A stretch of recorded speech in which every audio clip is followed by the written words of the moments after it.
moments away from having it happen. And there it is. He has done it. Just to enjoy and reflect on what a week it's been. But here comes Shakur Stevenson.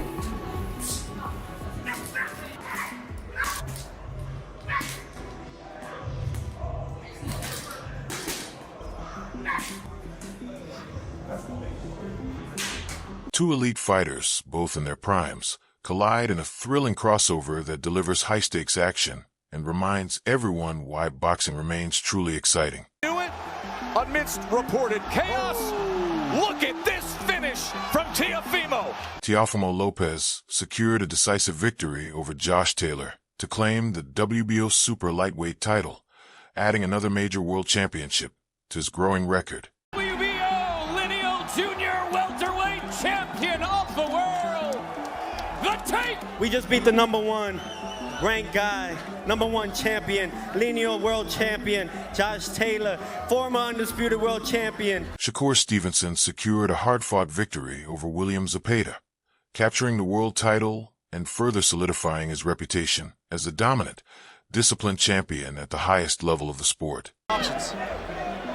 With this type of performance, all those guys wouldn't mind stepping in the ring with Stevenson. Teofimo Lopez defeated Arnold Barboza Jr. to successfully defend his WBO super lightweight junior welterweight title, firmly retaining his championship status. As he goes through the round, he knows that he's probably well ahead in the fight. Meanwhile, Shakur Stevenson, operating at his own elite level, remained firmly in control throughout the contest, securing a decisive victory over William Zepeda and continuing to strengthen his position as a world champion while reinforcing his reputation for precision, discipline, and consistent dominance in the ring. Decision, the fighting pride of Newark, New Jersey, and still the undefeated WBC lightweight champion of the world. For the Teofimo fight, Shakur Stevenson trained with relentless intensity as Terence Crawford closely supervised his camp,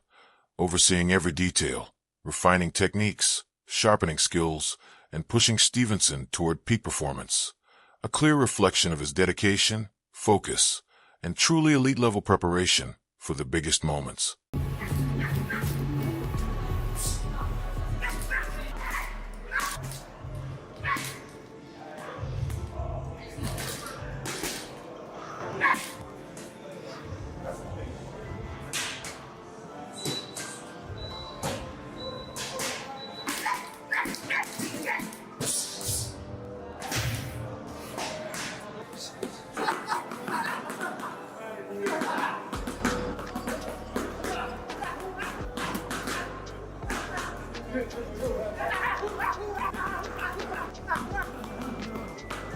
Start the year off right. What the fuck going on? We about to take this shit over. The whole family. Shakur Stevenson trains under the guidance of his coach Ronald Sims, whose experience and expertise help refine his technique, sharpen his strategy, and elevate his conditioning to ensure consistent peak performance at the highest level. Point your fingers. I say that's the bad guy. So, what I make you good?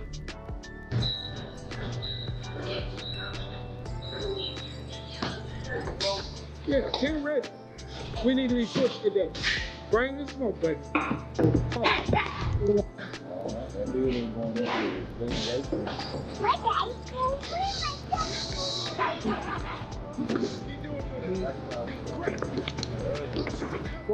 Yep, that's fine. Yep, that's that fine. July 12th, demolishment. We're gonna demolish it. Guys way too slow, sports too sharp, too fast, too strong. Meanwhile, Teofimo Lopez trains diligently in his camp, concentrating on strength, technique, and strategy as he prepares meticulously for his upcoming fight, pushing his limits every single day in pursuit of peak performance.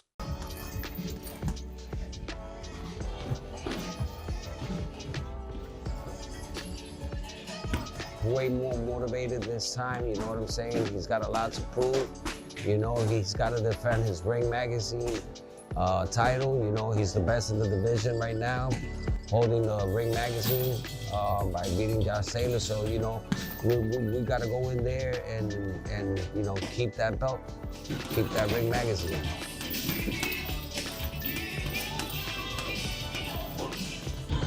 Every time you throw a right hand, you got to pull back, go under.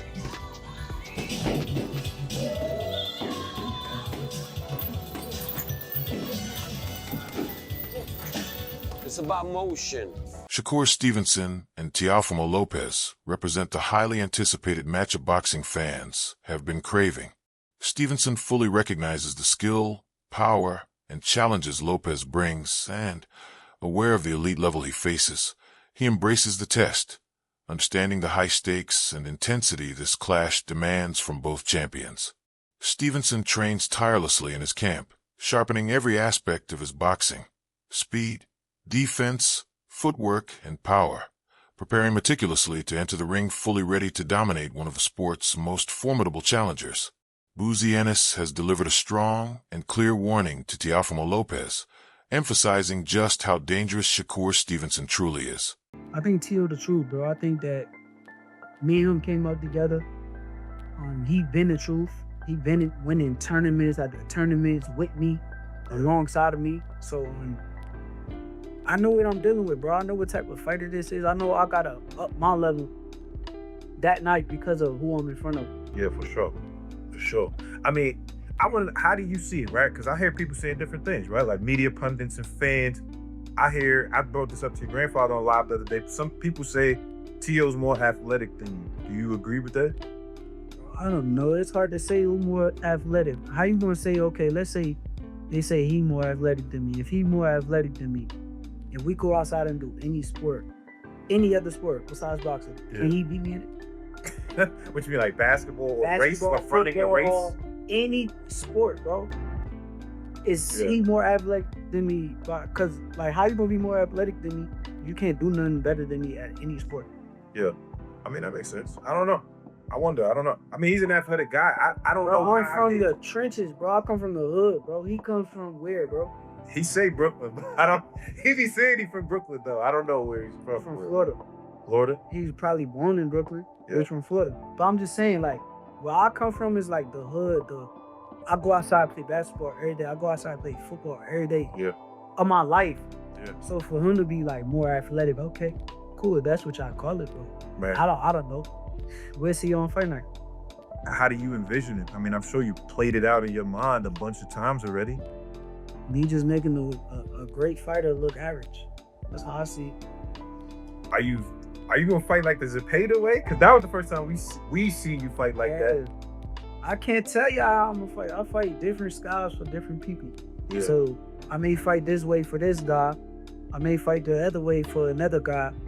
But According to Ennis, Stevenson's speed is far from ordinary. It's a powerful weapon that allows him to control the pace of a fight, evade attacks with precision, and land perfectly timed counters. He emphasizes that Lopez must never underestimate Stevenson's intelligence, strategic thinking, and ring awareness, all of which make him a complete and highly skilled fighter. Every movement, punch, and combination Stevenson delivers is calculated, reflecting his elite-level abilities and meticulous preparation. Facing him requires respect, careful planning, and adaptability, as any misstep can have serious consequences. This message highlights the challenge Lopez will face in the ring, showcasing Stevenson's ability to control, neutralize, and exploit even the smallest weaknesses in his opponents. It serves as a reminder that in elite boxing, talent alone isn't enough. Discipline, strategy, and flawless execution are equally essential, and Stevenson possesses all of them in abundance. And I gotta tell everybody that Whichcomb is real athletic too. Teofimo. So I mean, I don't think it's gonna be an easy fight. You know what I mean? People think, a lot of people say it's gonna be easy and all that. Nah. Teofimo can punch and he can box. And like I said, he's real athletic. So, you know what I mean? That'll make it a little difficult right there, you know what I mean? I see a lot of people going back and forth with it. Some people think Teo got the advantage because of the weight and that he's athletic and explosive. Some people say Shakur is the better boxer. Yes. Right? How you see that fight ending? Well, they saying, you know, they've got the weight and all that. I see Shakur box big guys, light heavyweights and all that stuff. Just like Moose, you know, he box heavyweights and put the heavyweights down. You know what I mean? I think that's the right move for him. You know what I mean? Get up, and I think he can really do good at that weight. This isn't a stoppage. I'm looking at a decision, not a stoppage. But then all according how Teo come in. If Teo come at him, you know what I mean, he's gonna run into some shots. It might be over. You know what I mean? Now, you always tell me it's the shot that you don't see coming. That's it. That's that power is speed. Right. So, could it be a situation where people underestimate Shakur's punching power? Yeah. I think Shakur can punch. You know what I mean? I think he can punch. It's just like I said, speed is power. You know, them guys, you know, muscle-bound guys come in and you talking about, oh, he can punch and all that. Like I just got finished saying, like you just got finished saying, matter of fact, the punch that you don't see knocks him out. And they always say, man, I didn't see that punch coming. That's the one you worry about.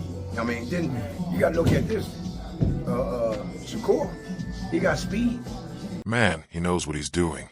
Roy Jones Jr. offers a thoughtful perspective on the contrast between old school and modern fighters, highlighting how respect, conduct, and character were prized in his era.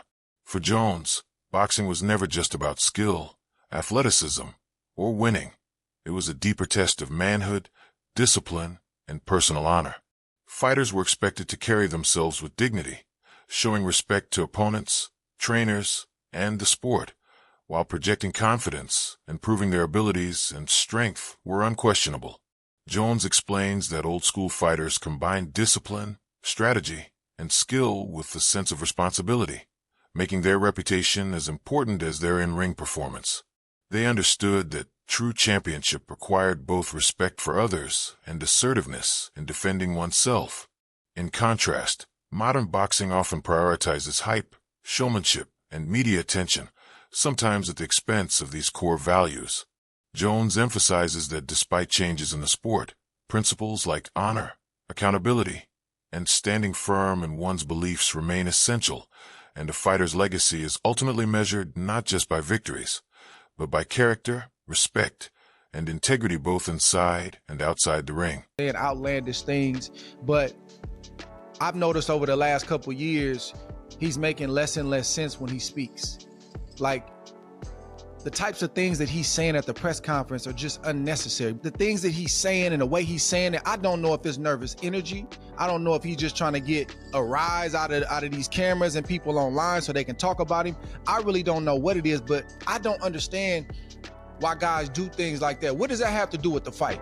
What does that have to do with boxing? The only thing you might accomplish out of that is making Shakur Stevenson mad, and he try to make you pay for that come fight night on January 31st. I don't get that kind of stuff. See, we'll look at stuff like that and we'll laugh at it in the sport of boxing, and we won't say that that's affecting boxing or hurting boxing. We'll just say that's just the way fighters are. But we'll get mad at a Jake Paul and we'll say that he's ruining boxing because you don't like Jake Paul or the things that he says or the fact that he's making money in a space that he didn't grow up in. To me, these are the kind of things. Press conferences like that, when you got Teofimo Lopez saying some of the things that he said, that's the kind of stuff that give boxing and fighters a black eye. That's why when we walk in a room and people know that you fought for a living or you currently fight for a living, they expect a certain type of thing. They look at you a certain type of way, and you almost gotta prove that you're not that to be able to get some respect when you're speaking to people, because they don't expect us to be people who are sensible, people that can articulate their words, people that can be sensible about how they go about their everyday life. So I personally, listen, everybody goes about this fight thing, this competition thing different. I'm not saying nobody has to be like me, got to be like you or anybody else.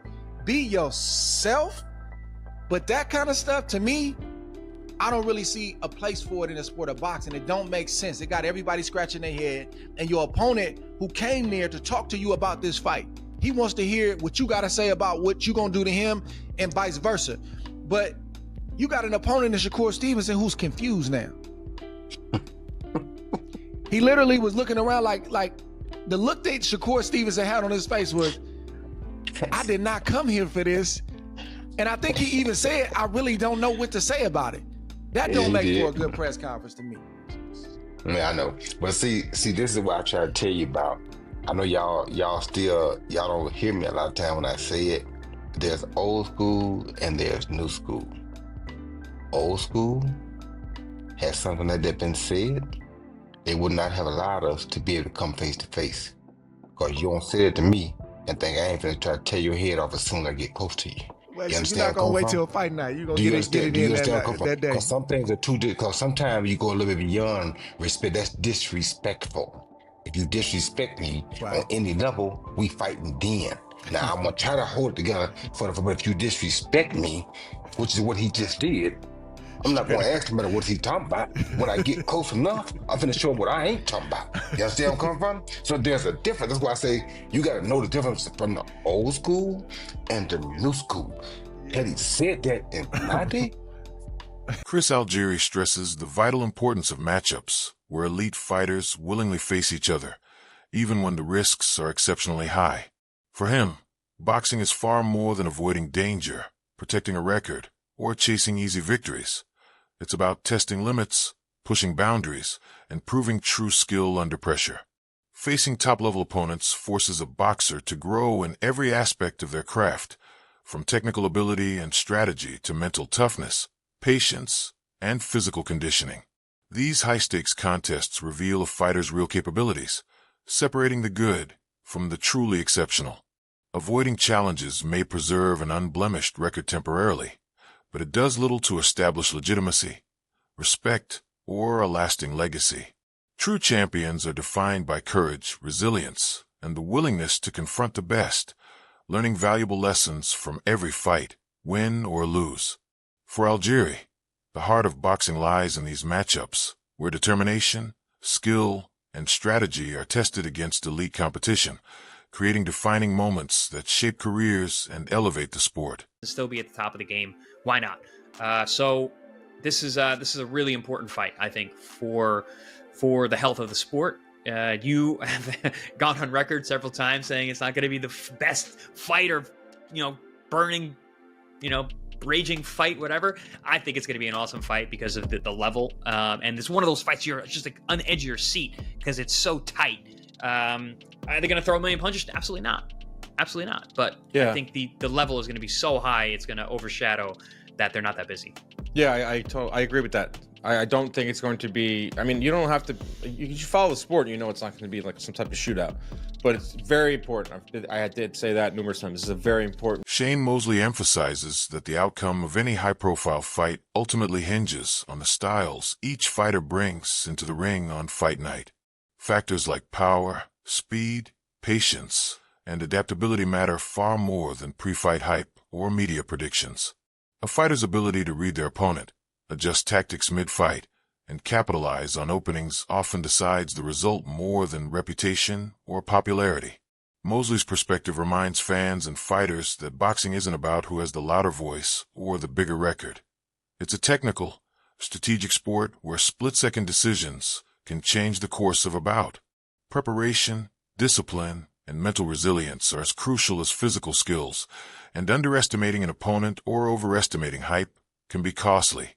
In short, Mosley asserts that true greatness in boxing is defined by execution and adaptability inside the ropes, not expectations outside them, with a fighter's real measure proven in the ring. Shakur Stevenson is going to get slower moving up in weight or not, where Teofimo can hit him.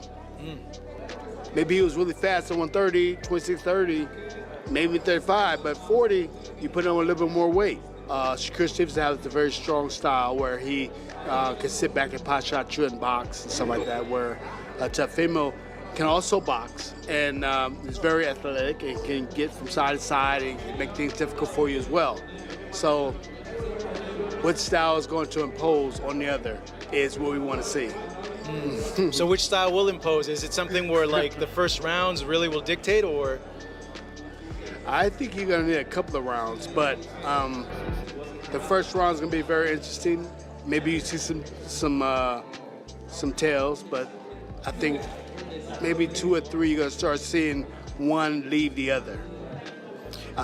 Because I don't think that, well, maybe, I mean, Shakur might show some different, if he has to go after Teofimo, he might show some different type of heart that we haven't seen, or different type of fighting we haven't seen, and vice versa. You know, whereas Teofimo's hitting him with different shots off the angle, that is kind of giving, you know, Shakur Stevenson trouble. That's it for today's video. Stay tuned for more.